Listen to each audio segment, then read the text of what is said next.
Assalamualaikum warahmatullahi wabarakatuh.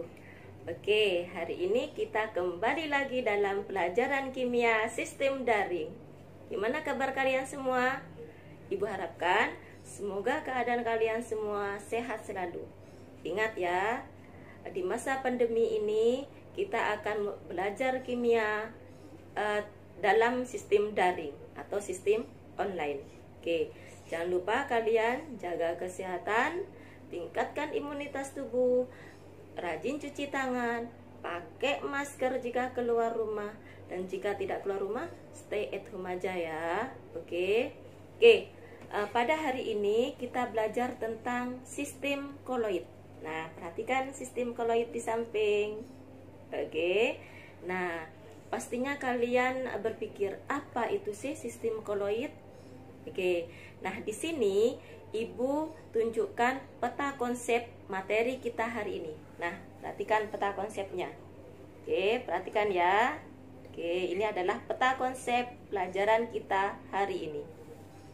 Di dalam peta konsep yang kalian perhatikan tadi, kita belajar yang pertama, apa itu pengertian koloid? Kemudian yang kedua, apa itu fase terdispersi? Kemudian yang ketiga, apa itu medium pendispersi? Kemudian yang keempat adalah jenis-jenis koloid, sifat-sifat koloid, kemudian pembuatan koloid itu seperti apa, dan koloid dalam kehidupan sehari-hari. Oke, nah itu adalah peta konsep atau materi yang akan kita pelajari pada hari ini. Oke, yang pertama, pengertian koloid.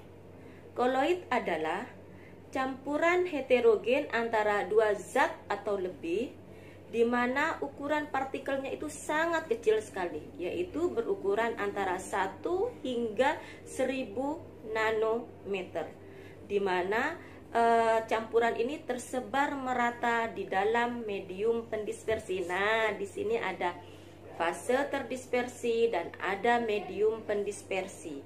Kemudian tadi kita mendengar ada penjelasan tentang heterogen. Nah, pertemuan yang kemarin kita sudah belajar tentang heterogen, yaitu campuran heterogen. Heterogen itu adalah campuran dua zat, di mana nanti hasilnya itu masih kelihatan sifat aslinya. Misal, contoh air dengan pasir. Nah, itu adalah campuran heterogen. Ya, di mana nanti sifat larutannya itu masih tersebar, masih kelihatan sifat aslinya. Ya, yang pertama kita masuki adalah fase terdispersi. Fase terdispersi adalah zat yang tersebar merata. Jadi zat atau partikel yang tersebar merata itu namanya fase terdispersi. Kemudian yang ketiga adalah medium pendispersi. Medium pendispersi adalah wadah atau tempatnya zat yang tadi itu yang tersebar. Jadi fase terdispersi itu zat atau partikel yang tersebar, kemudian medium pendispersinya itu adalah tempatnya. Ya. Oke, berikutnya yang keempat, kita belajar tentang jenis-jenis koloid. Oke, karena tadi ada fase terdispersi dan ada medium pendispersi, maka di sini kita berbicara tentang wujud zat. Kalian pasti ingat kan? Wujud zat itu ada 3. Apa saja? Oke, benar. Yaitu yang pertama padat, cair, kemudian gas. Oke, bagus. Seperti kalian masih ingat. Nah, di sini untuk jenis-jenis koloid itu dibedakan berdasarkan fase terdispersinya dan medium pendispersinya. Jadi fase terdispersi terdapat 3 wujud, padat, cair, dan gas. Kemudian medium pendispersinya itu juga terbagi menjadi 3 wujud juga, yaitu padat, cair, dan gas. Dimana nanti fase terdispersi dan medium pendispersinya itu antara padat dengan cair itu apa namanya? Cair dalam cair itu apa namanya? Nah, untuk nama-nama tersebut, nah kalian perhatikan di sini. Oke, nah kalian perhatikan di sini ada 8 jenis koloid. Ya, ada 8 jenis koloid. Perhatikan, sudah? Oke. Berikutnya, yang materi berikutnya adalah tentang sifat-sifat koloid. Sifat koloid itu ada 4. Yang pertama ada efek Tyndall, ada gerak Brown, ada adsorpsi, dan ada elektroforesis. Apa itu efek Tyndall? Efek Tyndall adalah gejala terhamburnya berkas sinar atau cahaya oleh partikel koloid. Nah, penampakannya seperti ini. Nah, ini adalah efek Tyndall. Jadi ada seberkas cahaya yang berkas cahaya itu yang masuk oleh partikel koloid. Nah, perhatikan ya. Oke, berikutnya adalah gerak Brown. Apa itu gerak Brown? Gerak Brown adalah gerakan partikel koloid yang dia bentuknya siksak. Nah, jadi kalau tadi efek Tyndall itu cahaya yang lurus, kemudian kalau gerak Brown itu bentuknya adalah siksak. Perhatikan gambar berikut.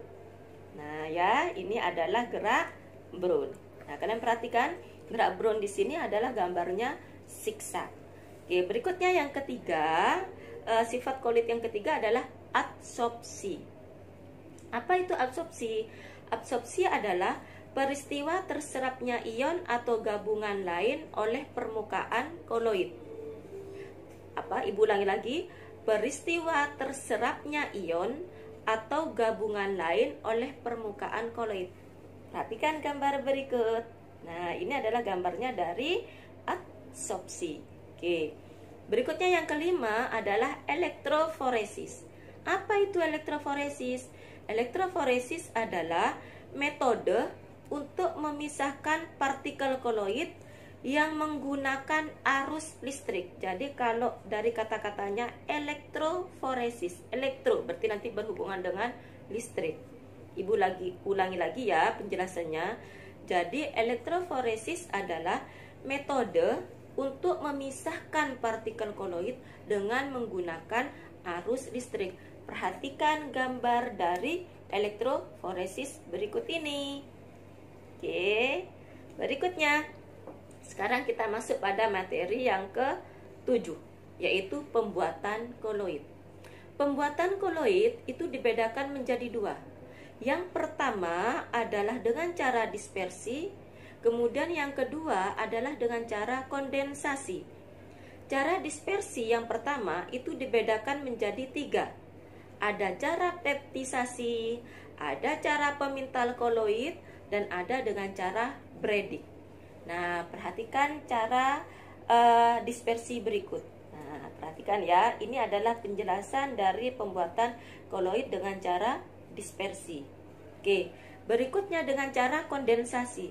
Kondensasi itu terdapat 5 cara, yaitu dengan cara hidrolisis, oksidasi, reduksi, reaksi penetralan, dan pengubah pelarut.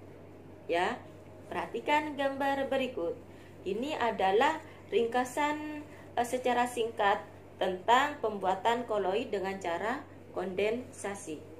Oke, nah, paham kalian sekarang sampai materi ini? Yang terakhir adalah peta konsep yang terakhir, yaitu pembuatan koloid dalam kehidupan sehari-hari atau penggunaan koloid dalam kehidupan sehari-hari. Biasanya koloid itu kita temukan yang pertama di dalam kosmetik. Perhatikan gambar kosmetik berikut. Nah, yang sering kalian pergunakan sehari-hari itu adalah prosesnya melalui koloid ya. Oke, berikutnya yang kedua dalam makanan. Nah, perhatikan makanan. Bagaimana cara proses koloidnya dengan makanan. Oke, berikutnya yang ketiga, yang terakhir dalam bidang farmasi. Farmasi itu dalam obat-obatan, ya, dalam kehidupan tenaga kesehatan, alat kesehatan dan sebagainya. Perhatikan gambar dari bidang farmasi berikut. Oke, anak-anak, materi kita daring hari ini,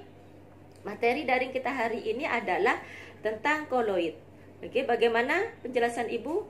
Ibu harapkan kalian mengerti penjelasan Ibu.